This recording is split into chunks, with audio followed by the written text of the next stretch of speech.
What's up you guys, it's Daniel here and welcome to yet another of my videos. In this one we're going to talk about watches.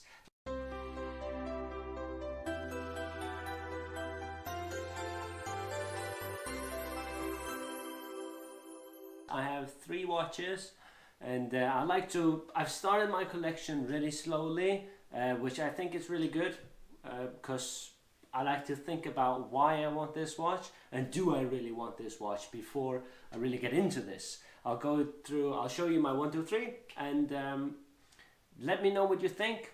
I'll let you know, I'll tell you why. I have some dream watches. I actually have 2 dream watches and I'll show you them one day. But so far I have apparently started probably 2 years ago, where I started looking into watches, where I started looking on YouTube, looking on Watchfinder, looking on Chrono24, where you can see, well, on Watchfinder and Chrono24, that's a sales site, well, 2 sales sites. So I like those because they're legit. And there's some really nice watches. There's if you like a watch is on there. Maybe not like Patek Philippe and AP and all that, but I don't know because I haven't looked into those. They're not my dream watches, and I'm not looking to spend over 100,000 on a watch. I'm not even looking to spend 100,000, not even close to that.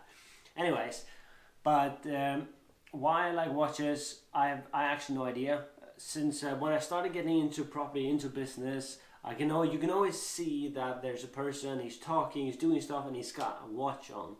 And I really enjoy that, I get more and more fascinated by that. Now I see movies and you look at movies and you see, oh look, you can see that watch, oh I know what that watch, I know what that is, it's so cool.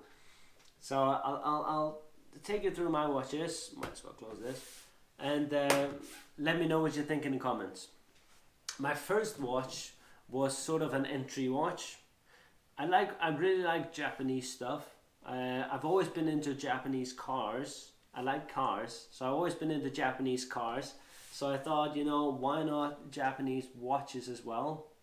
So my first watch was something that was on the cheaper end, but I wanted to be a good, but like a classy watch, everyday watch, I would call it. And of course, I went with Seiko. I really like this watch, and it's a Seiko 5. I'll show you. It could be, maybe some of you thought it was obvious, but it's a Seiko 5. It's got a green face, really nice, automatic 21 joules. I wear this a lot. I even wear this to work and everything. This will be my everyday watch. Getting into watches, I found it so funny that you have to wind them up. So every night you have to wind them up, and I found that so strange, and I always forget to wind them up. But I really like this one. This is my favorite watch. This is my favorite because I wear it so much and I really enjoy it. I love the way it I love the way it looks. Grand Seiko is my Grand Seiko Spring Drive. One of those is my dream watch, and I hope I'll show it to you someday. This watch is called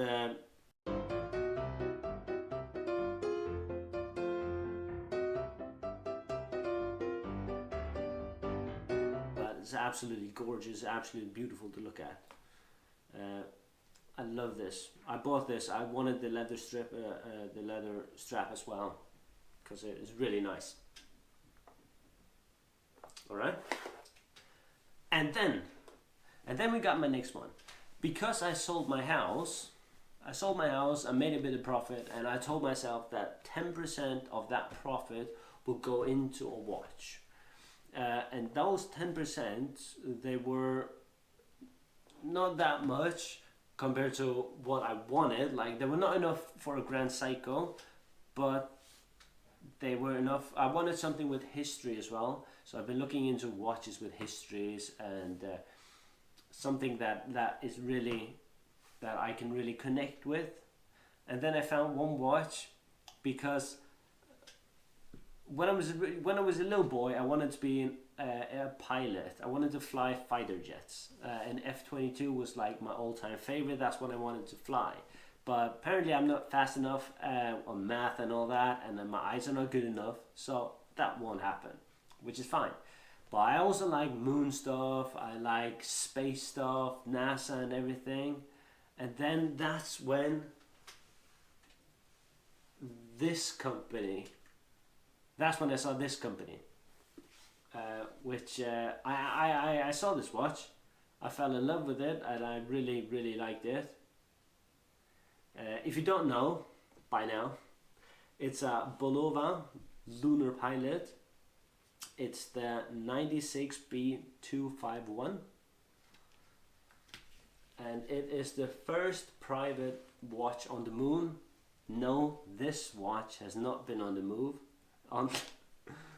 This watch has not been on the moon, but this is because in the 60s, correct me if I'm wrong, but in the 60s, NASA took some watches in. They took Rolex, Omega, they took Bulova, they took, I don't know if they took Seiko actually, probably not. But they had a few watches, they were testing them, pressure testing, they were probably smashing them all. And the watch that won, it was to check what watch NASA wanted to take with them to use for their Apollo missions. And the Omega watch then won. They won, so they were using Omega for all the, you can see all the Apollo 11, 13 and all that from the movie. And they use Omega, so they have Omega on those. But Bulova sent them 6 watches, and I don't know how many of them, NASA crushed or how many they destroyed. David Scott, he was a guy that was on the moon.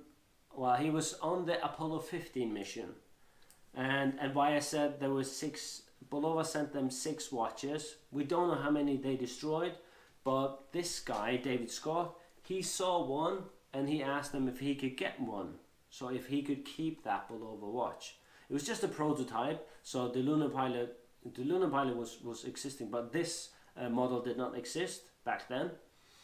And when the astronauts, so in Apollo 15, and I think in all the missions, they can have a limited amount of personal stuff with them up to the moon, up to space.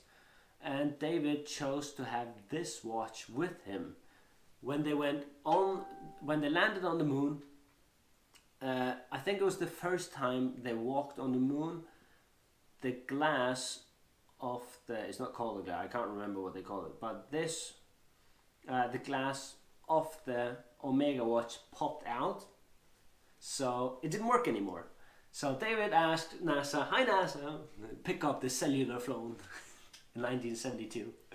"Hi NASA, please, my watch is broken. Can I use my personal watch?" And NASA's like, "Yeah, cool man, why not?" And then David Scott is watching, and you can see pictures of him. He's wearing this watch, the Bulova Lunar Pilot. That watch actually sold for, I think it was 1.6 million US dollars, that is. He was not wearing this strip. He was having something more like this strip, a big one, because it goes, if you look at the pictures, it's huge.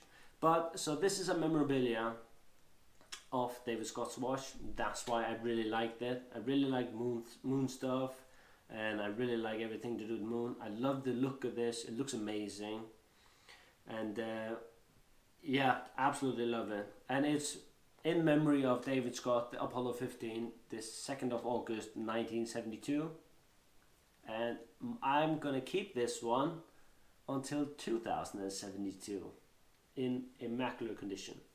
Although I wear this probably once a week, maybe a bit more. Really like it a lot. Gorgeous, beautiful watch, and it's big. It's 44 millimeters or 45. It's quite big, but absolutely gorgeous watch.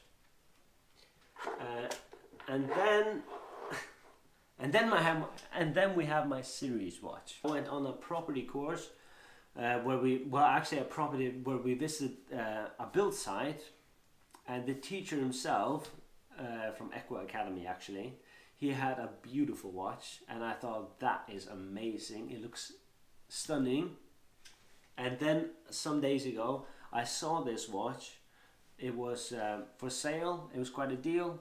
I thought it was amazing. So I talked to the guy, talked to him, make sure, because it's really scary out there in the watch world. It's really scary because there are so many pitfalls. Everything's fake. Like every watch out there, which if it's expensive, it's fake. Like it's not fake, but it is. Someone else has it faked, or they're being faked. So it's really scary. So it's great to have someone professional look at it, which I had, and also make sure that all the paperwork is with it. A watch can be valuable, but if you don't have the paperwork, it might lose 20% or more of the value. So I will always buy a watch with the papers, and it makes me feel more comfortable as well. I'll take this one, and I'll let you know that this watch is from 2012.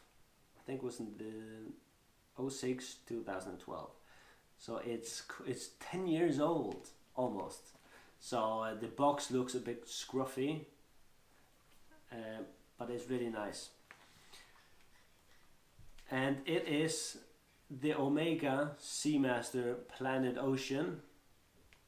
This is the serial number 22085000, and I think it's absolutely stunning. I really like the orange. I think it's really nice. It's 42 millimeter.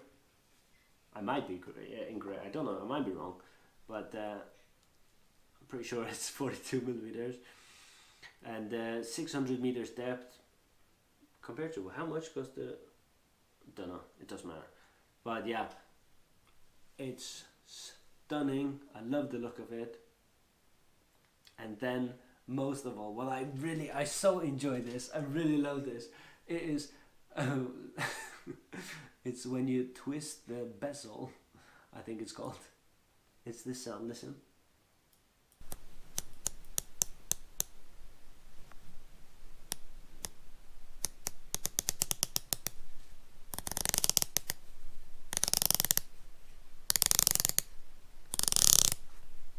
Oh, it's so cool. I really like the look of this watch. The face is like black. I think so.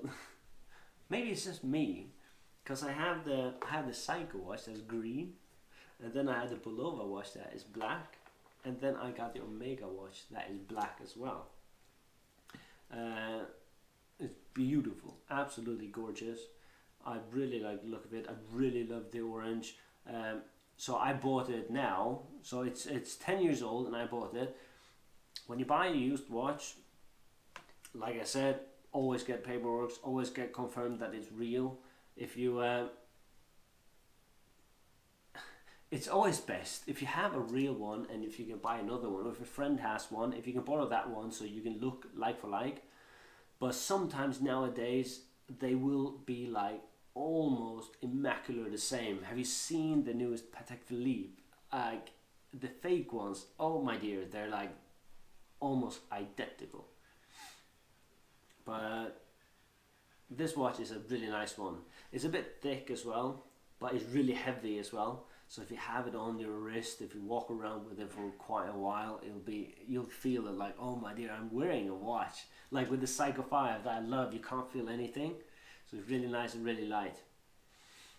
But yeah, this is what I wanted to show you. These are my watches so far. This is my watch collection. And I'm really like them a lot. I'm really proud of them. And I actually want my watch collection to grow even more. But again, you have to be careful when you go out there.